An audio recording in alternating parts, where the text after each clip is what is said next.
On New Year's Day, my fiancé took me to try on wedding dresses.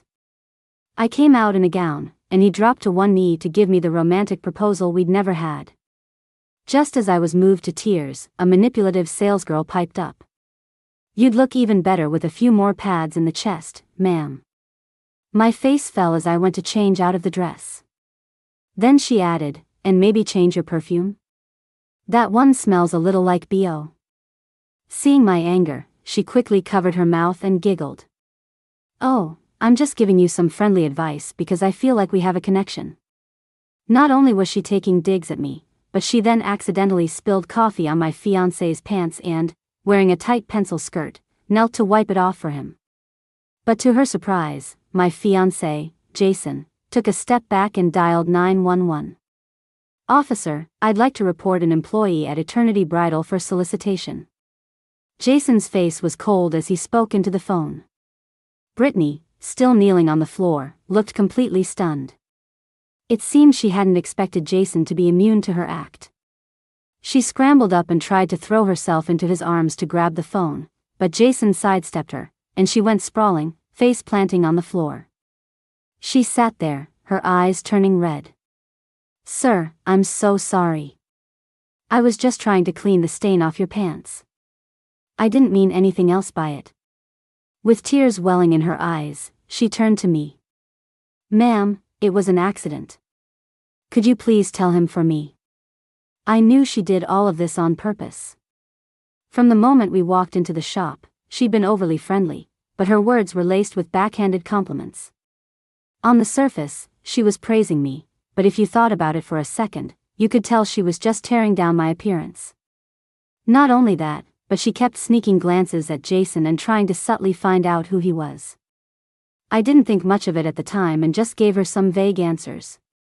But looking at it now, she was probably sizing him up from the second we walked in. I stared at her, my expression grim. "You've got some nerve calling me ma'am, when you look older than I do. And my fiancé's pants are custom tailored. You think a simple 'it was an accident' is going to cover it?"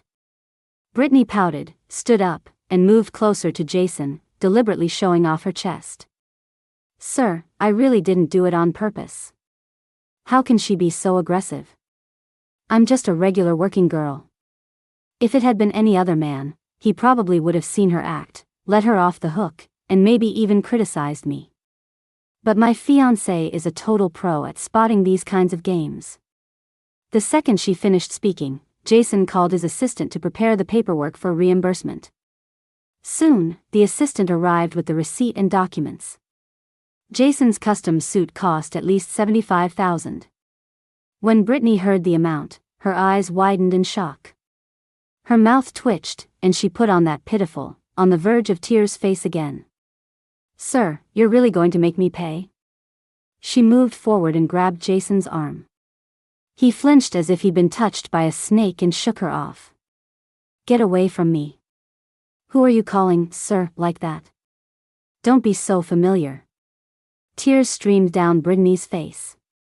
$75,000 might be nothing to your fiancé, but for me, it's more than my entire life savings. Still taking jabs at me. "Fine," I said coolly. "We'll take legal action." Brittany's face went pale, and she dropped to her knees. "Ma'am, please don't be angry. It's all my fault. I shouldn't have bumped into your fiancé, but I really don't have that kind of money." Her words were clearly designed to make everyone else think I was just being jealous and targeting her. Sure enough, a few other customers who were trying on dresses started to gather around. But I wasn't about to let her win. I squeezed out a few tears of my own. "You were 30 feet away from my fiancé, but the coffee still managed to splash onto his pants. Thank God it was an iced Americano. If it had been hot coffee." I trailed off, letting the onlookers imagine the rest. Faced with the suspicious glares from the crowd, a flicker of resentment crossed Brittany's face. She lifted her head, her eyes rubbed red to make her look even more pitiful. "Ma'am, you seemed a little upset from the moment you came in. I was just trying to hurry to get you a coffee, and I didn't expect to spill it on Mr. Clark." She covered her mouth. "We're both women." Shouldn't we be helping each other? Why do we have to tear each other down? I was speechless. As soon as she said that, I could see some people in the crowd looking at me with disapproval. Then she squeezed out a few more tears. She was trying to get Jason's sympathy, even letting out a few dramatic sobs. In reality, her act wasn't winning any points with Jason, it was just making him more annoyed. Seeing that Jason was unmoved, Brittany reached out to tug on his pant leg. The instant she moved, Jason backed away. Trying to pull a scam on me is one thing, but now you're trying to pull one on my wife? You keep calling her ma'am, but you have more wrinkles than the old lady at the door. Do you have any shame? My wife looked stunning in that dress, and you kept tearing her down. Did you really think I couldn't hear what you were doing? Jason's words left Brittany completely speechless. Just then, the police finally arrived.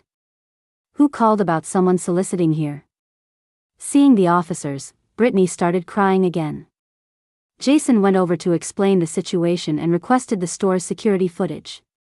Only the owner and the manager had access to the cameras, so the police had them call the owner. Brittany couldn't keep up the crying act anymore and had to cooperate with the police to get the footage. When the video was played, it clearly showed Brittany pretending to fall to spill the coffee on Jason's pants. And then she immediately knelt, reaching out to touch my fiancé with a seductive look on her face that was perfectly captured by the camera. Officers, I'm his actual fiancé, standing right here, and she just throws herself at him like that. It's hard not to suspect she's offering special services.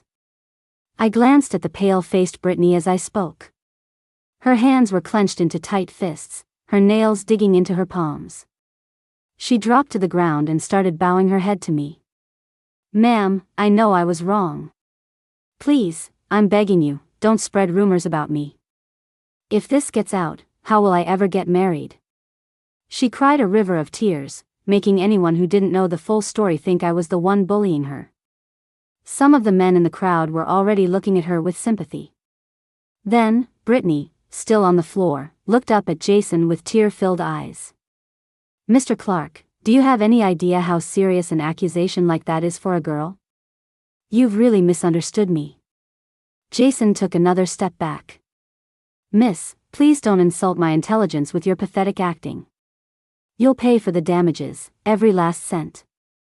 Seeing that her act wasn't working on Jason, Brittany turned to the police. Officer, I swear I wasn't soliciting anything. She's slandering me. The officer sighed. They only said they were suspicious.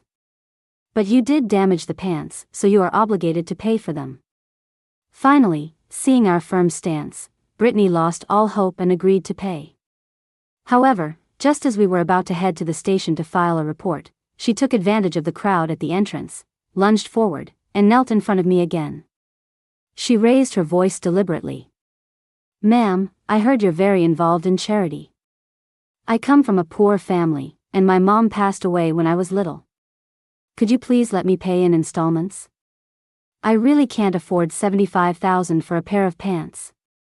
The crowd started murmuring, and one man boldly spoke up for her. So what if you're rich? Ganging up on a young girl like this. I knew arguing at that moment was pointless. So, I agreed to her payment plan. After signing the repayment agreement at the police station, I was in no mood to look at wedding dresses. Jason could see I was upset, so he took me out for a nice dinner. That evening, I had a bit of a headache and was resting on the sofa. Jason's phone, sitting on the coffee table, started vibrating non-stop. I opened my eyes, frowned, and picked it up. I know all of Jason's passcodes. I unlocked the phone and saw a notification from someone named Brittany with a cute profile picture sending an image. I opened it and saw a revealing, sexy photo of Brittany. 3 minutes later, she sent an oops emoji. Sorry, that was for my best friend. So embarrassing, please delete it. Don't want your fiancé to get the wrong idea. My face hardened. I grabbed the phone and marched straight to the bathroom. Jason was just stepping out of the shower. Seeing my expression, he looked worried. Honey, what's wrong? Are you not feeling well? When did you add her? See for yourself. I shoved the phone at him. Jason looked like he was facing a crisis. When he saw the screen, he practically saw red. Honey, listen to me, it's not what you think. When you were trying on dresses today, she came up and said she'd help me sign up for a membership and needed to add me on WhatsApp. I didn't think anything of it. She's hideous. Not even half as beautiful as you. Don't worry, I'll deal with her right now. This will never happen again. Then, right in front of me, Jason sent her a voice message. Are you insane? Have you no shame? My profile picture was designed by my wife. It's one of a kind. You're deliberately trying to ruin my relationship. I'm telling you, if you send me anything like this again, I'm calling the police. After sending it, he immediately blocked and deleted her. Once he was done, Jason spent the next few minutes professing his loyalty to me. And I believed him. We met in college and have been together for 4 years. We might not be able to read each other's minds, but we've always been completely honest with one another. The next morning, to prove his unwavering loyalty, he woke up early despite barely sleeping to make my favorite breakfast. I didn't wake up until 10. After eating the breakfast Jason made for me, I was getting ready to head to the gym when I saw a file on the table.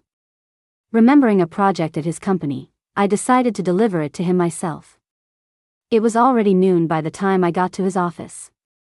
I'd picked up some of his favorite takeout and went straight to his office. But when I opened the door, I saw something that made my blood boil. Brittany was lying right on top of Jason's chest.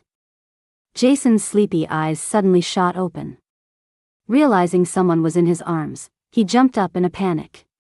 Without a second thought, he kicked her off of him. Brittany landed on the floor with a delicate cry. Before Jason could explain, she spoke first. Ma'am, don't get the wrong idea. We're just friends. Who the hell is friends with you? How did you even get into my office? Jason rushed over to me, holding up his hand as if to swear an oath.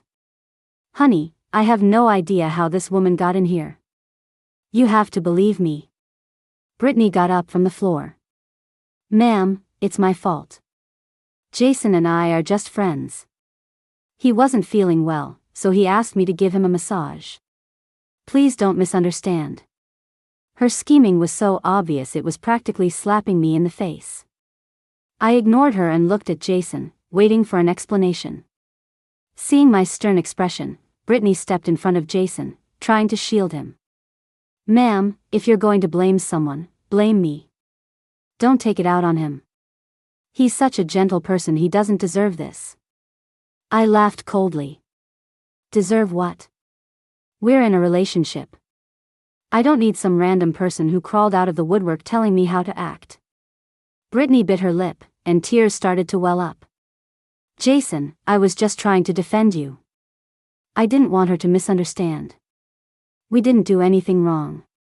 This whole performance was just a ploy to drive a wedge between Jason and me. She wanted to show him that I was hot-tempered and that she was the gentle, caring one. That way, she could score points with him. But she seemed to have forgotten how she was humiliated at the police station yesterday. Jason shoved her away and called security. Are you delusional? I have nothing to do with you. You broke into my office without an appointment and laid on top of me. That's illegal. I could call the cops right now. At the mention of the police, Brittany immediately shut up. Soon, security guards arrived and took her to the police station to file a report. After she was gone, Jason, terrified I might still misunderstand, took me to review the security footage. On camera, Brittany was seen talking to the receptionist. They seemed to know each other. The receptionist then secretly slipped her an elevator keycard for Jason's floor. In the office, Jason, exhausted, was taking a nap on the sofa. Brittany used this opportunity to sneak in. The first thing she did was greedily scan the office. Then she took off her coat, revealing a silk slip dress, and walked toward Jason. After considering her pose, she threw herself onto his chest. And that's exactly when I walked in with lunch. Jason cursed under his breath as we watched. This woman is disgusting. Doing something like this while I'm asleep. I'm going to make sure she spends some time in jail. I frowned and pinched his arm. How deeply were you sleeping? Someone walks into your office making all that noise and you don't hear a thing? Ouch. Jason yelped in pain. Honey, let me explain. I didn't sleep well last night, and I felt a little stuffy this morning, so I took some cold medicine. I had no idea it would be that strong. He mumbled pitifully. Knowing his personality, I just snorted. To prevent this from happening again, Jason issued a company-wide order. If Brittany was ever seen near the building, she was to be removed immediately.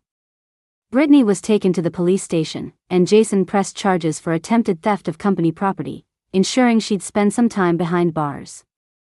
As for the receptionist who let her in, she was fired that same day. The alternative was facing a massive lawsuit. I thought the drama would end there. But the day before my wedding to Jason, a search term about Jason's fiancé went viral. An account named Brittany's World posted that every day with the person you love is a happy one.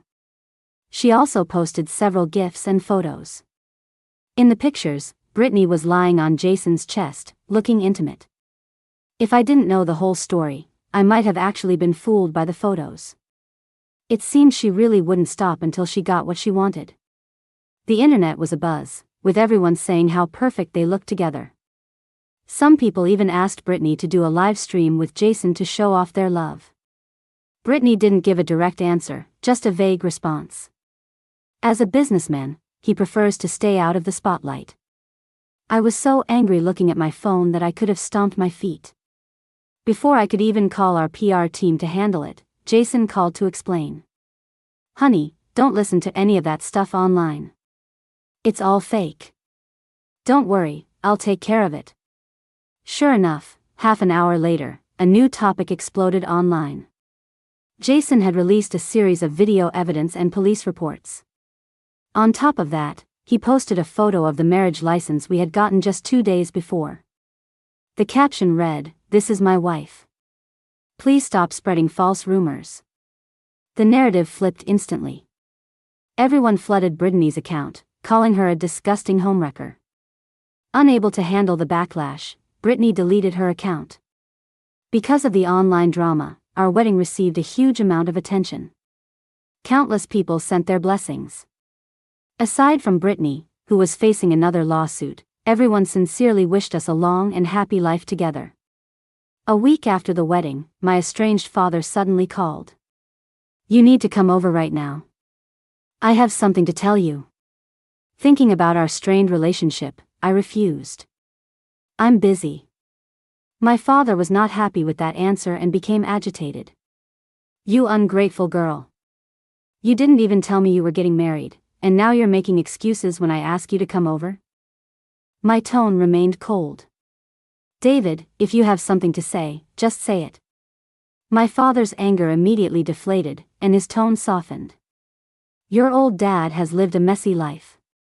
I admit I was wrong to your mother, but she's been gone for so many years now. I lost my patience. Get to the point. I'm in love. Since I met her, I've realized how wonderful the world can be. She's my true love, and I'm going to marry her." He said it with a dreamy tone that disgusted me. My mom died of an illness 10 years ago, when I was still in high school. My father was a good-for-nothing. As soon as she was gone, he wanted me to drop out of school. Thankfully, I was tough enough to fight back and stop him from marrying me off. After years of hard work, I became successful. When he got his leg broken by loan sharks over gambling debts, I paid them off out of a sense of filial duty. He promised to behave and never cause trouble again. And for the first few years, he did. He stayed out of trouble, tending to his little plot of land at home. But this year, he's become increasingly greedy, forgetting all his promises to me. When I didn't respond, his tone turned angry again. "As my daughter, you have to accept this. Your mother has been dead for 10 years. I want to find someone to share my later years with. What's wrong with that? Tonight, bring Jason over for dinner. You too can meet her. She's a gentle and kind woman. I thought about it for a moment and decided to go see this so-called true love. That evening, Jason and I drove to my father's place. It was a full hour from downtown. When we arrived, my father was alone in the kitchen, busy cooking. He'd spent the last few years trying to prove he was changing by studying cooking, and he had gotten quite good. He greeted Jason enthusiastically. "Jason, come in, sit down. We can eat as soon as everyone's here." He glanced at me. "You, come here. I need to talk to you." Even though I was annoyed by his attitude, I followed him. I wanted to see what he was up to. In the kitchen, my father slid the glass door shut and pulled a piece of paper from his pocket. "These are my girlfriend's demands. The gift isn't much, 50 grand, plus a car." I looked at the paper and frowned. That's asking for the moon. Are you sure this person is your true love? Besides, you haven't worked in years. Do you have that kind of money? He smirked at me with a malicious glint in his eye. "Well, there's you and Jason. 50 grand is pocket change for you too." I tensed up, my brow furrowed. "Do you have any idea how ridiculous you sound? Every cent you live on comes from me, and now you want me to pay for your wedding gift? Have you had it too easy these past few years? And another thing, your girlfriend knows your situation and she's still making these outrageous demands. Her intentions couldn't be more obvious. I'm not giving you a single one of these things. Don't even think about it." Seeing he couldn't get through to me, he gave up. I walked out of the kitchen with a stony face. Just as dinner was ready, the doorbell rang. I went to open it and saw someone I never expected, Brittany. My face fell, and I started to close the door, but my father rushed over and enthusiastically pulled her inside. "Brittany, you're finally here. I made your favorite sweet and sour ribs. I know you'll love them." Brittany shot me a defiant look. Does she not like me? Why the long face? I get it, I shouldn't have come. She pretended to leave. My father grabbed her arm and pushed me aside. They sat down at the dining table, and my father made a solemn announcement. "The girlfriend I told you about on the phone is Brittany. From now on, you will treat her with respect. She's technically going to be your mother." Brittany feigned an apologetic look. "Chloe, I'm so sorry. I had no idea David was your father. But we're truly in love." I rolled my eyes. "True love? What are you after? The fact that he's old or the fact that he doesn't shower? How disgusting can you be?" Brittany buried her face in my father's chest, looking hurt. "How can you misunderstand our feelings like this? You're tainting our pure love. David, maybe our love isn't meant to last. If your daughter doesn't welcome me, then I have no reason to be in this house. I'll leave right now." Brittany picked up her bag and turned to go. My father, frantic, grabbed her and pulled her into his arms. The sight of it made me sick. What a nightmare. Jason stepped in at the right moment. "If you two are really in love, we won't say anything more." "But, Dad, we're not giving you a cent of what you asked Chloe for earlier."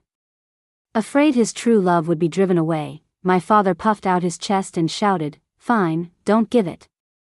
No one is going to drive my love away." Brittany's brow furrowed slightly, as if she wasn't pleased with his response. Jason and I had no desire to stay any longer and were about to leave. But Brittany shamelessly blocked our way. "Chloe, I'm your elder now. You should at least show your father some respect. Let's all have dinner together as a family before you go." She pointed outside. "Besides, it's raining now. It wouldn't be safe for you to drive back." It was true, driving in a downpour at night was dangerous, and I knew better than to be reckless. So, Jason and I returned to the table. Throughout the meal, my father doted on Brittany, serving her food and soup, terrified she might get tired or hungry. If it weren't for the huge age and appearance gap, I might have thought they were a loving couple. Jason and I ate in silence. The rain didn't let up, so we had no choice but to stay the night. In the middle of the night, I got thirsty and went to the living room to get some water. As I passed my father's room, the door was ajar, and I heard voices from inside. David, if not for yourself, you have to think about our child. 50 grand isn't a small amount. It's for our baby's future. Hearing this, I stopped and peeked through the crack in the door. Brittany, wearing a silk nightgown, was stroking her stomach. And the car, you have to get it. We'll need it to take the baby to school. And we have to fight for the house downtown, too. Whatever you want, my love. You're the light of my life. My father grinned like an idiot and planted a loud kiss on Brittany's cheek. She pushed him away with a barely concealed look of disgust. So, there was a baby on the way. Suddenly, everything clicked. A small smile played on my lips as I quietly got my water and went back to my room. I didn't sleep well all night in the strange environment. The next morning, seeing the dark circles under my eyes, a radiant Brittany made a point of showing off in front of Jason and me. Wow, you look so different without makeup. I can recommend some skincare products. Once a woman hits 28, you really have to start taking care of yourself, or your man might go looking for something new. Jason, eating his breakfast, glanced at her. Right. Unlike you, who uses tinted moisturizer as skincare. Be careful your face doesn't rot off. Brittany quickly touched her face. She didn't dare talk back to Jason, so she turned to me. Ma'am, I was just trying to give you some friendly advice. You don't have to be so hostile. We're going to have to live together peacefully, after all. Seeing Brittany's sad pout, my father's heart ached for her, and he scolded me. Brittany is your elder now. You must respect her. Oh, I said. So she's an elder? A minute ago it was ma'am this and ma'am that. Dad, anyone who didn't know better would think you got me a little sister. They both fell silent. As soon as Jason finished his breakfast, we left. I couldn't stand being there for another second. Before we even got home, I got a text from my father. Chloe, can you send this month's living expenses early? I want to take Brittany to look at wedding dresses. I rolled my eyes and transferred him $500. His call came immediately after. His furious voice came through the phone. You brat. You send me $2,000 or $3,000 every month. Why so little this time? How is Brittany supposed to try on wedding dresses with this? I calmly looked out the car window. If I gave you nothing, you'd have no right to complain either. I hung up right after saying my piece. After all these years, I no longer let these things get to me.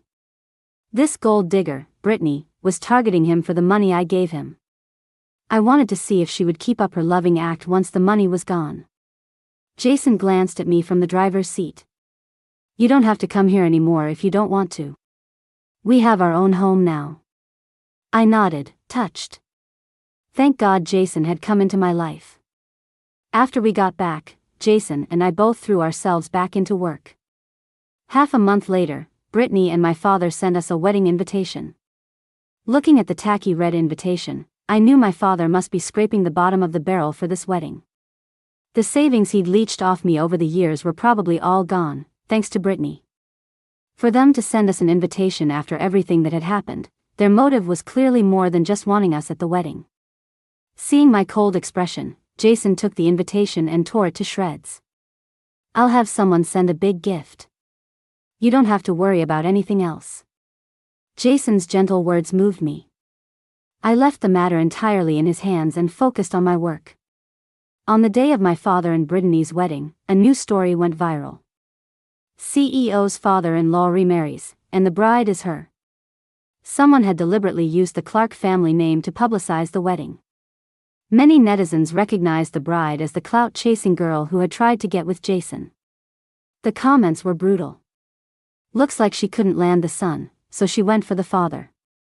Talk about scraping the bottom of the barrel. This is what they mean by, if I can't be your wife, I'll be your mother. So trashy. That old man could be her dad. How can she stand it?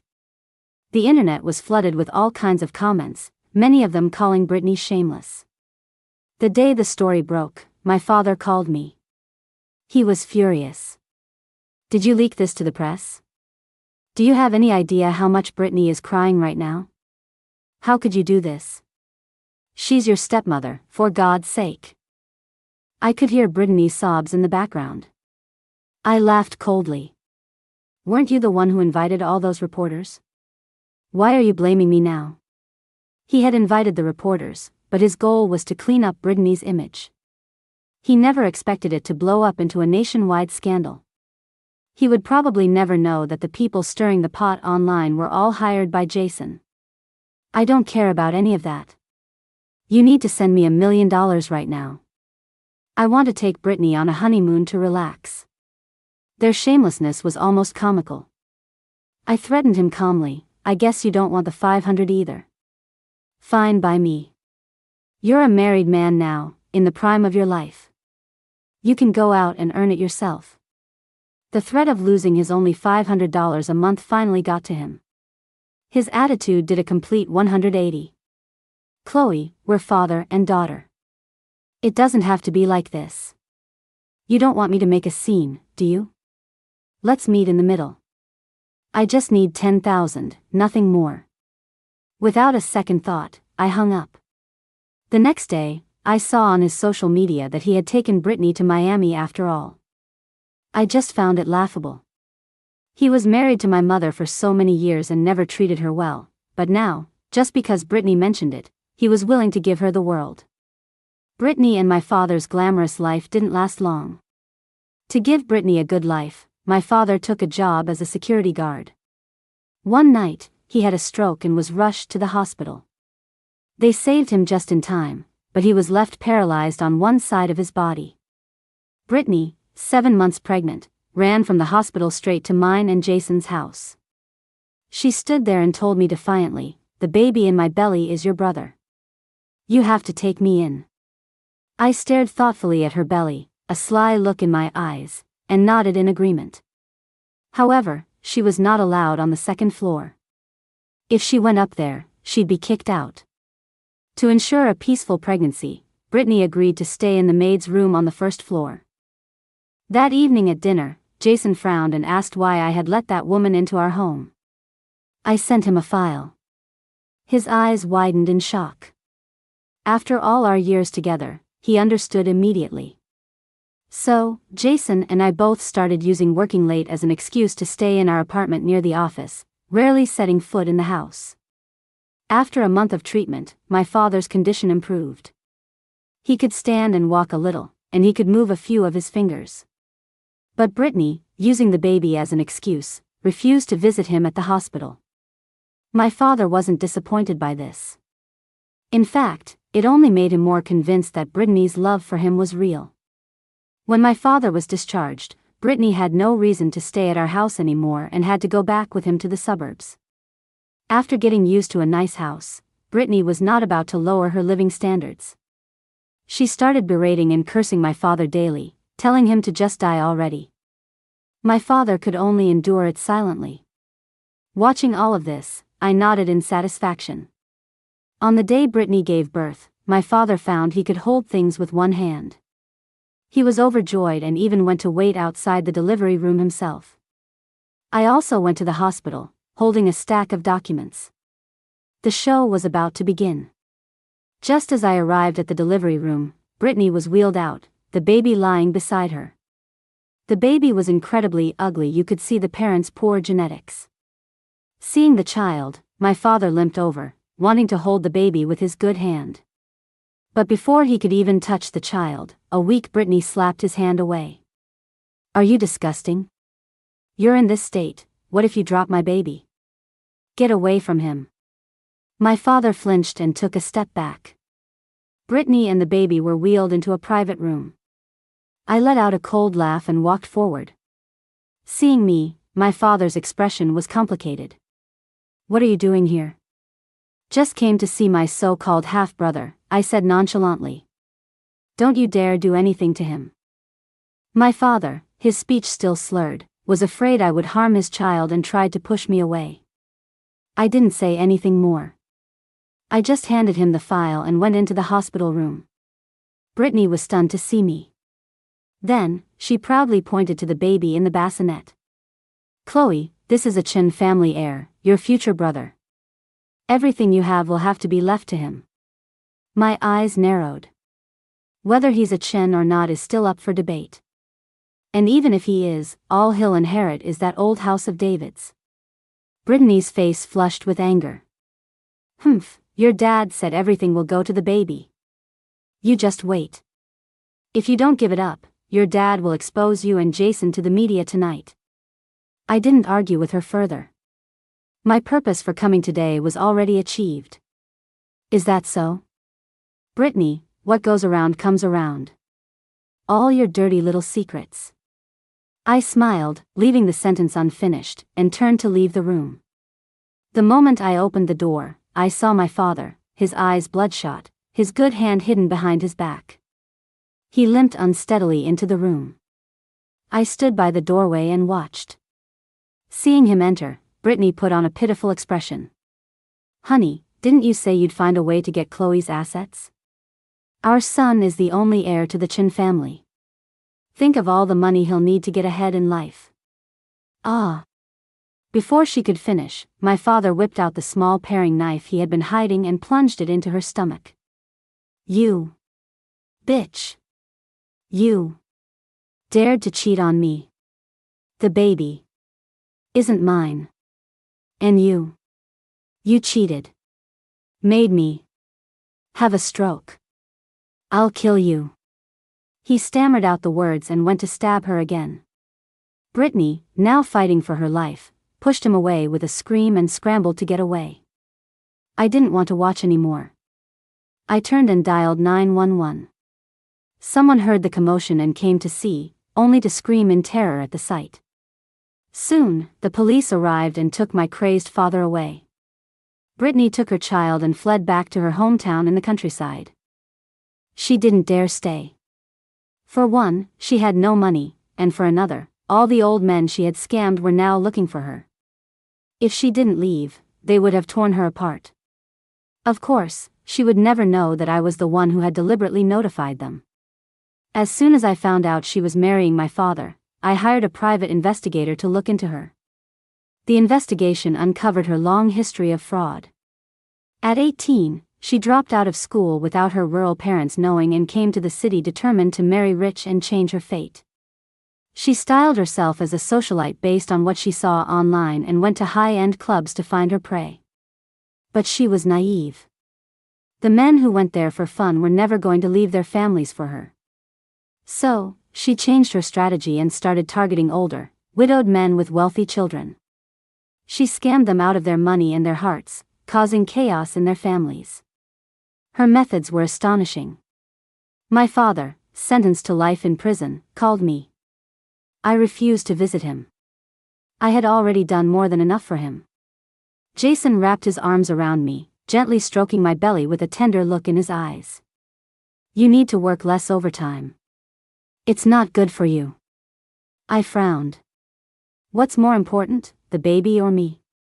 Jason immediately raised his hand in a solemn vow. "To me, you will always be number one." And in the years that followed, he proved it. The day our son got his SAT scores back, Jason and I took him to his favorite restaurant to celebrate. There, I ran into Brittany, whom I hadn't seen in years. She was only in her 40s, but she looked worn down by life, with graying temples. She was on her knees, begging a young, unattractive man for something. I don't know what was said, but the young man kicked her away and turned to leave. Brittany shakily got to her feet. Our eyes met, and for a moment, she looked completely lost. Then, she covered her face and ran away. In that moment, all I felt was pity. If she hadn't tried to use those tricks to take things that didn't belong to her, her life might not have turned out so miserably. But none of that had anything to do with me anymore. I took my son's and Jason's arms, and we walked into the restaurant to celebrate my child's future.